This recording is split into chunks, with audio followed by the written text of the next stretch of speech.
हॉस्पिटल्सची मनमानी संपली. स्वतःच्या फार्मसीमधून औषधी खरेदीची सक्ती केल्यास थेट कारवाई. FDA आयुक्त तुकाराम मुंढेंचा कडक इशारा. 13 जून 2026 राज्यातील खासगी रुग्णालय आणि नर्सिंग होमकडून रुग्णांची होणारी आर्थिक पिळवणूक थांबवण्यासाठी अन्न व औषध प्रशासन विभागाने एक मोठा ऐतिहासिक निर्णय घेतला आहे.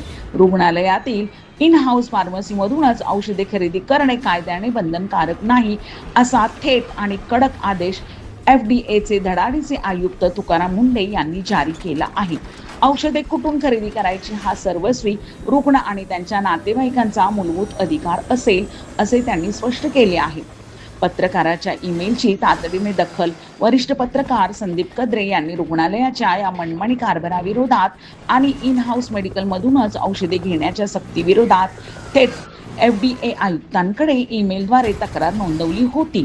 या तक्रारीचे गांभीर्य ओळखून आयुक्त तुकाराम मुंढे यांनी तातडीने दखल घेतली आणि संपूर्ण राज्यातील रुग्णालयांना चाप लावण्यासाठी हा आदेश जारी केला.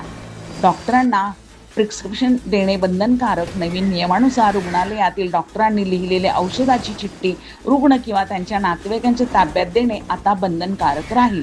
रुग्ण त्यांच्या पसंतीनुसार आणि सोयीनुसार कोणत्याही बाहेरील अधिकृत मेडिकल स्टोअरमधून औषधे खरेदी करण्यास पूर्णपणे मुक्त असतील. बाहेरील मेडिकलमधून स्वस्त दरात आणि सवलतीत औषधे मिळत असल्यास रुग्णांना तिथे जाण्याचा पूर्ण अधिकार असेल.